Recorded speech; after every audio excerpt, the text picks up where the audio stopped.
Alright, so hey everybody, today I'm taking you through a full, flowing, conversational recap of Season 10, Episode 6 of Love and Marriage, Huntsville, called Martell Me No Lies. We're jumping into a roller coaster of drama, emotions, confrontations, and raw truth that unfolds over this episode, and I'm gonna walk you through everything, piece by piece, laying it out in a way that's easy to follow, full of context, and frankly, pretty wild from start to finish. We start with Letitia, who's clearly had enough and stormed out, and the camera follows her leaving mid-conversation, coffee in hand. And a world of feelings swirling around her. And I get it. Imagine sitting there, coffee in hand, trying to stay calm, and someone's voice gets to you, the rumors get to you, the history gets to you, and you just can't take it anymore. So Letitia getting up and walking out, that's the spark. And the moment she does, we feel that tension in the air, the weight of it. She storms out like a little girl, hurt, frustrated, overwhelmed, but then, cut to her sitting down again, coffee still in hand, and saying, "Let's try this one more time." Which means she's not giving up. She's trying again. That's the moment where we feel both determination and exhaustion. She's upset, but she's still trying to fix this relationship, to talk it out, to salvage whatever remained. She says, "I don't want a bad relationship with Miss Nell. If I had just left the way I did, it would have gotten worse from here. So we're going to try this again." That is such a human moment, you know? You leave because you need space, because you're hurt. But then you come back because you see the relationship still matters. You want to smooth things over, to try to fix it. And that sets the tone. This is about raw emotion, not giving up, but refusing to be disrespected either. She says, "Listen, I'm coming back because I have a lot of respect for you. And I do YouTube too." That little detail drops and you think, oh, that's a nod to us, the viewers. It breaks the fourth wall in a soft, conversational way. She's reminding us that what's happening here is real. She wants to fix it, but not if it's going to be disrespectful or hateful. Then we go into the argument, and it feels like you're sitting right there. "You cannot yell at me. I'm going to yell at you, dog. Please don't raise your voice at me in here. I'm not yelling at you. You will know when I get to raise my damn voice at you." And right there you feel it, the power struggle. Both women are wanting respect, wanting to be heard, and both are asserting their right not to be spoken to harshly. It's a play for power and space in the conversation. You can sense each is trying to hold ground. Then there's a beat of silence, a pause, a quieting of the energy. They say, "Okay, thank you." So the conversation. And we move into the root of the argument. "Did you not like that I got in your husband's face?" That's where it started. Now we're at the core, the perception of interference, rumors, assumptions. Letitia opens up. She's been dealing with rumors for years. "I'm tired of it." I said, "Why you not wearing your ring? I know you're a mom, but you just not my wife." And just like that, she's calling out infidelity, calling out distance. You feel the exhaustion. She's tired of explaining. She's tired of rumors affecting her marriage.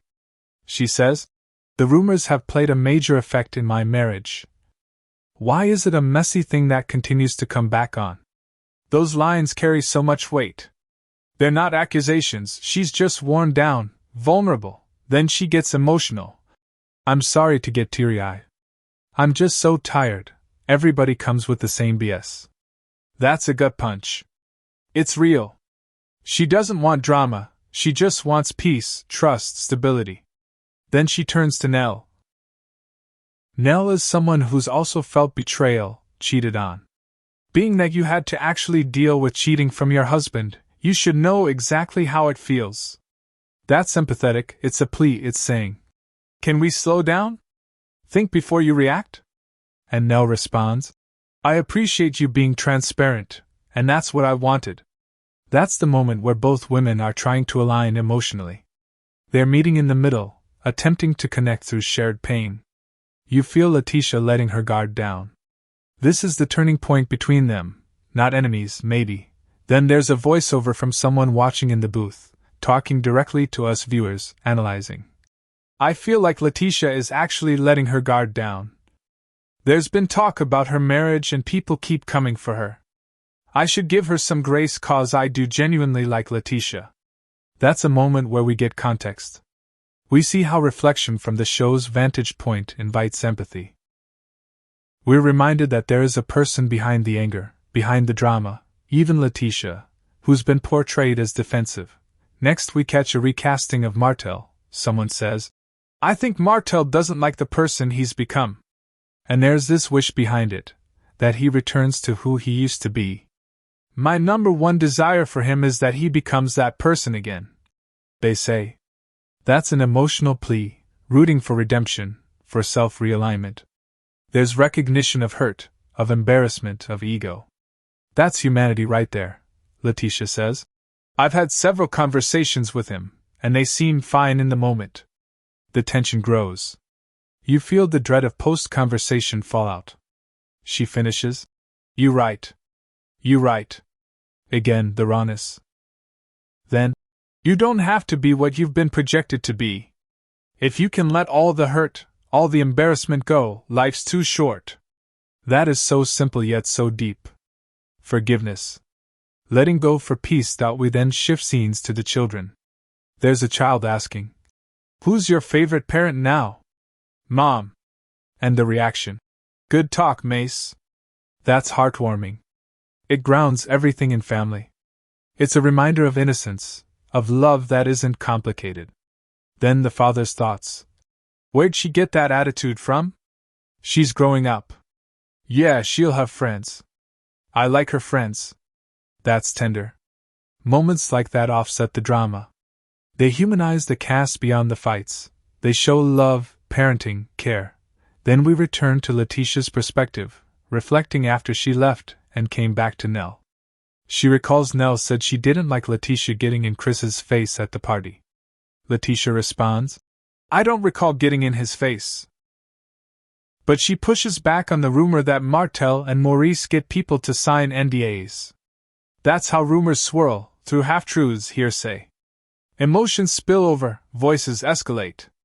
She leaves and later re-enters saying, "If we can speak like adults, we can talk." Nell snaps back, "I'm not your child. Don't talk to me like I'm your child." That moment is powerful in showing how emotional tone changes perception. Even when intent is to connect, tone matters. Be respectful, then the conversation can continue. Letitia responds. That precise exchange shows how adults can misfire when emotional defenses are up. Then we get this reflection again from the narration voice. You've played the villain so long you've become the villain. It cuts deep. Letitia hears that about Martell. Once there was a good side, but years of accusations and arguments turned him dark-bored villain. It's tragic and telling. Martell reacts. I don't like negativity. So why engage in it? He says he didn't start it. Rumors made him respond. And he brought the young lady forward. To address lies, not to wreck lives. It took so much for me to do that, he says. That line nails it. Confrontation was a last resort, not first. He didn't relish it. That's human, that's painful. But then it does get weird. There's a scene with Maurice pressing Martell with absurd questions. What color was the carpet in the room? Where's my... The scene becomes bizarre, awkwardly funny, but also tense. It shows how truth-seeking can devolve into baiting, into absurdity. Like, suddenly we're talking about carpets and anatomy. It's uncomfortable. Letitia, and we as viewers, watch it and feel the shift from fragile emotional honesty to something absurd and petty. And Martell circles back. When I said I was releasing a video, I didn't want to do that. I hoped they'd call me and apologize for the lies. They had no remorse. You feel the regret.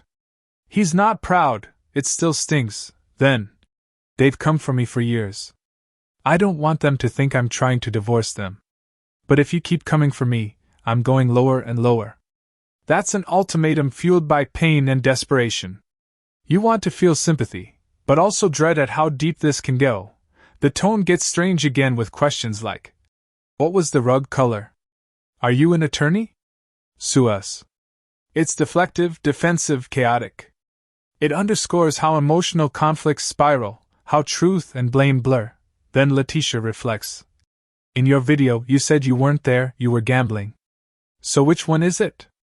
There's tone confusion, contradictions, and real confusion over what's been said. Martell says he was there, and he was gambling. That tension of truth clashes. Again, the camera cuts to someone analyzing him. He's a master of insinuation. He's found this chaos is useful. He uses it as payback. It's almost chilling. It's a warning. Words and rumors can be powerful weapons. People can use lies, half-truths, insinuations to cause collateral emotional damage. Then comes the funniest yet uncomfortable moment. Talk about body parts. What did my look like? Don't play with me, bro. It's bizarre, and yet somehow that weirdness is part of the emotional unraveling. Lines crossed, boundaries turned into weird performance. You feel secondhand embarrassment. At the same time, it shows how hurt people can lash out with gross jokes when they don't know how to be hurt otherwise. It's defense through shock. And then Letitia's voiceover. He's a master at insinuation, chaos, payback. We see someone with a pattern. And there's empathy but also alarm. Further commentary nails it. Kimmy may have been right. I probably am wasting my time right now. But he can't unhear what I'm saying. That quiet resignation. Sometimes words are all you have. You can't unsay them. Don't sit up here and call me a liar. Let's talk about facts. Which part isn't true? That's a plea for accountability in the swirl. Then he denies arranging people, says they were all in Vegas together. But there's confusion. Oh my God, we don't even remember. That missing memory, that disorientation, hints at damage. Then Martell leans into a little absurd. Are you an attorney? Sue us. It's deflecting, it's mocking maybe, but also emotional protection. You cannot sue me though.